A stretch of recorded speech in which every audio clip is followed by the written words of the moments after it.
पक्ष को सुना गया, दूसरा पक्ष भी उन्होंने सुन लिया और उस पक्ष पर कार्रवाई के लिए पूरा भरोसा दिया है। कुछ समय मांगा है 2 से 5 दिन का, तो 5 दिन बाद पुनः मुलाकात होगी।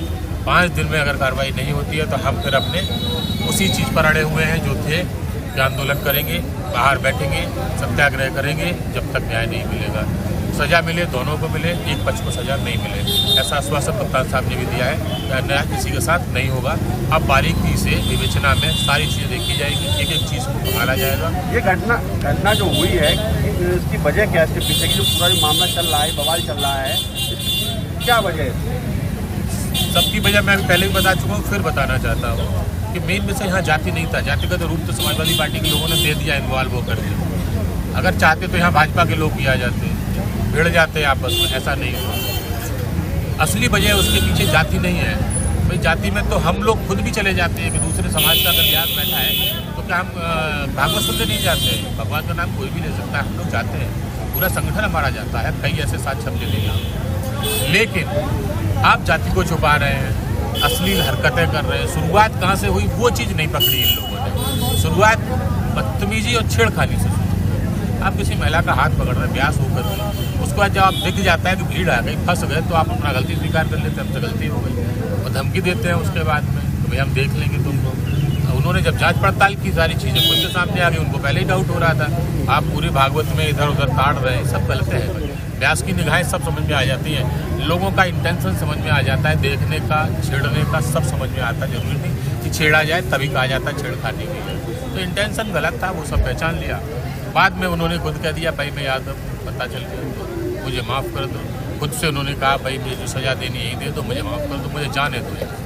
आप लोग भी देखो ना, 24 घंटे तक कुछ नहीं हुआ, 1 तारीख पूरी निकल गई, ना कोई तहरीर थी गई, ना कुछ किया गया। इसको तो बिना मतलब में राजनीतिक रूप दिया गया, यादव ब्राह्मण, पता नहीं राजनीतिक लोग ये क्यों करते, मुझे तो समझ में नहीं आता। कथावाचकों के बीच में क्या और जिन लोगों के साथ मारपीट कोई पहले से विवाद चल रहा था, मुझे ऐसी बातें नहीं सामने आई पहले से? कोई ऐसी कोई घटना नहीं है।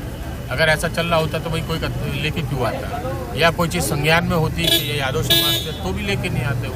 ये भी बात है। राजनीतिकरण हो रहा है, पीडीए के सम्मान की बात की जा रही है, इसके बारे में क्या कहेंगे? उन्हीं ने तो घुसाया है पीडीए, क्योंकि हम लोग आते नहीं है पीडीए में। तो क्या हम लोगों का जल, पानी, बिजली कनेक्शन सब काट दोगे क्या? हम लोगों को क्या कुचला दोगे क्या? बिल्डोजर चलवाओगे हमारे ऊपर अगर हम तुम्हारे पीडीए में नहीं आते? क्या पीडीए सरकार बनाएगी आपकी? अगर पीडीए ने सरकार बना भी दी तो हम लोग कहाँ जाएंगे? कुचले जाएंगे, घरों से निकाल के मारे जाएंगे क्या? ये चीज़ें गलत है। आप मुख्यमंत्री होता सर्व समाज का होता है, आप कहाँ से पीडीए लेके चल रहे हैं नई चीज़ें? इतनी बिरादरी हमारी है, दूसरी बिरादरी हमारी नहीं है, ये गलत है, ये सोच गलत है और इस सोच से राजनीति नहीं हो सकती। मगर सर, जो कथावाचकों के साथ जो ये व्यवहार हुआ है कि उनके बालों का मुंडन करवा दिया गया है और इस प्रकार की अभद्रता की गई है, इससे आप कहाँ तक संतोष है? ये तो गलत है, ये तो अभद्रता का मैंने व्यवहार। तब भी स्वीकार किया, आज भी स्वीकार कर रहा हूँ, कप्तान साहब के सामने भी कहते आया हूँ, जो गलत है वो गलत है। कानून को अपने हाथ में लेने का अधिकार किसी को नहीं है, जिसने लिया उसको सजा दीजिए। कानून का हाथ इन्होंने लिया ना, इन पर भी तो कार्रवाई हो। मेरा उद्देश्य सिर्फ इतना है, एक पर कार्रवाई करो। शुरुआत कहाँ से हुई, इंटेंशन कहाँ से शुरुआत हुई, यहाँ से। इनको क्यों बख्शा जाए भाई? इन पर भी इन्होंने 420 की है ना, इन्होंने अपनी जाति छुपाई, आधार कार्ड ब्राह्मण के नाम से बनवा रखा है, ये सब चीज़ें तो गलत है। आप असली हरकतें कर रहे हो, महिला को हाथ पकड़ कह रहे हो कि तुम यहीं बैठ के हमको खाना खिलाओ। अरे भाई ये सब चीज़ें गलत है ना, ये सब नहीं करना चाहिए। जिस तरह 2 आधार कार्ड है, आप भी मांग करते हैं तो मुकदमा दर्ज कराने की? बिल्कुल, मैं कह के आया हूँ, मुकदमा दर्ज होना चाहिए। 420 का मुकदमा लगता है, छेड़छाड़ का मुकदमा है, बहुत सारी कानून की धारा। भाई मैं नहीं जानता, जो संविधान उन लोगों को दोषी ठहरा रहा है वो संविधान इनको भी तो देता होगा। संविधान सर्वोपरि है, जो धाराएं लगती है इन पर भी लगाई है, सिंपल सी चीज। अन्यथा हमारी मांग तो वही हम आंदोलन करेंगे, समय लिया है हमने। और मेरे सामने आया है जो आज हम आपको इस वीडियो में बताना चाहते हैं, और योगी सरकार से भी सवाल है, यादव समाज से भी सवाल है, और ब्राह्मणों से भी सवाल है। जिस ब्राह्मणों ने जिस तरीके से यादवों पे हमला किया, यादव कथावाचक पे हमला किया, वो चिंता का विषय तो है, लेकिन जात है कि जाति नहीं। इस जाति को कैसे दूर करें? जाति के जात पात में आज भी लोग क्यों भरे पड़े हैं? हिंदू, मुस्लिम, सिख, ईसाई, हम सब है आपस में भाई भाई। ये क्या सिर्फ नाम के लिए? आखिर क्यों देश के बड़े बड़े लोग जो पढ़े लिखे हैं वो भी जात से उभर नहीं पा रहे हैं? चिकनी चमोड़ी बात सब करते हैं, सब बड़े बड़े जो है जुमले छोड़ते हैं, सब बड़े बड़े चोचले दिखाते हैं, लेकिन वो जात पात में तो खुद बंधे पड़े हैं। छुआछूत की राजनीति वो खुद ही कर रहे हैं, छुआछूत की बढ़ावा तो खुद ही वो बढ़ा रहे हैं। आखिर इस देश में समाज का भला कैसे होगा? क्या योगी सरकार को दिख नहीं रहा कि आपके राज्य में ये क्या हो रहा है? क्या अखिलेश जी ने तो हमला किया है, उन्होंने तो मुंहतोड़ जवाब भी दिया है, लेकिन सीधा सवाल है कि जिस तरीके से उनको जलील किया गया, जिस तरीके से उनको परेशान किया गया, उसका जवाबदेह क्या है आखिर? मैं योगी सरकार से सवाल पूछना चाहता हूँ कि वो जो कथावाचक के साथ जो बदसलूकी हुई, जो उनके साथ नाइंसाफ़ी हुई, जिसने उनके साथ गलत किया, आखिर उसको जेल के पीछे कब डालेंगे? हालांकि वो गिरफ्तार तो हो गया है, उनके घर पर बुलडोजर कब चलाएंगे? ऐसा समाजवादी पार्टी के नेता कार्यकर्ता सवाल उठा रहे हैं। कह रहे हैं कि उनके घर पे बुलडोजर कब चलेगा? क्या योगी का एक्शन सिर्फ एक समाज के लिए है, एक समुदाय के लिए है, एक कम्युनिटी के लिए है? और नहीं है तो फिर आखिर इन आरोपियों पर, इन जल्लादों पर, इन बेरहमों पर जो जात पात के नाम पर किस तरीके से जो है एक कथावाचक को शर्मसार किया, एक कथावाचक को जलील किया, एक कथावाचक को जो है किस तरीके से परेशान किया, उसका आखिर इंसाफ कैसे होगा?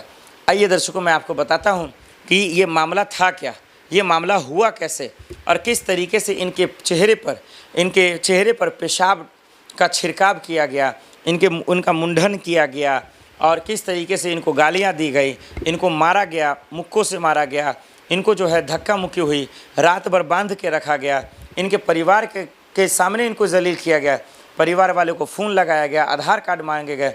क्या मामला? दर्शकों, यूपी के इटावा में दरअसल एक गांव में ब्राह्मणों का एक समाज है, वहाँ पे 400-500 के आसपास लोग रहते हैं।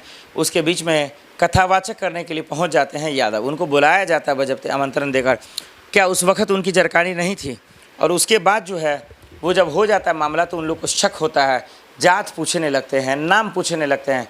सोचिए कितना नीच हरकत है। ये तो आतंकवादी जैसे लोग हैं जो पहलगाम में जात पूछकर मार देते हैं।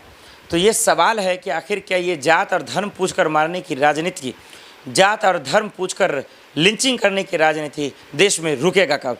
कोई बजरंग दल किसी मुसलमान को नाम लिंचिंग कर देता है गौकशी के शक पर, किसी दलित को मार देता है गौकशी के शक पर। क्या ये गुंडे, क्या ये मवाली, क्या कानून से बरे हो गए? क्या कानून अपने हाथ में ले रहे हैं? और कानून ले रहे हैं, इनको पुलिस का डर नहीं है, पुलिस का खौफ नहीं है। अलीगढ़ की खबरें क्या भूल जाएंगे आप? और अब तो सामने आपके इटावा का आ गया। तो कोई इससे सेफ नहीं है, इन गुंडों से, इन मवालियों से जो देश से ऊपर अपने आप को दिखाना चाहते हैं, कानून से ऊपर दिखाना चाहते हैं, अधिकारियों से ऊपर दिखाना चाहते हैं। दर्शकों, आपको पता है कि किस तरीके से इटावा में हुआ और अलीगढ़ मुस्लिम यूनिवर्सिटी में हुआ। कहीं कभी ये लिंचिंग हो जाता है धर्म के नाम पर, कभी बजरंग दल वाले किस तरीके से तांडव करते हैं वो हम सबके सामने है। तो सवाल ये है कि आखिर ये चल क्या रहा? कथावाचक का अपमान, कभी मुसलमानों का अपमान, कभी मुल्लों का अपमान, कभी पंडितों का अपमान। ये जात पात की राजनीति ख़त्म कब क्यों नहीं हो रही? क्या कोई मंत्री करवाना नहीं चाहता? इस पर योगी जी को क्या एक्शन लेना चाहिए था? अखिलेश यादव को क्या करना चाहिए था? वो हम आपको साफ साफ बताते हैं।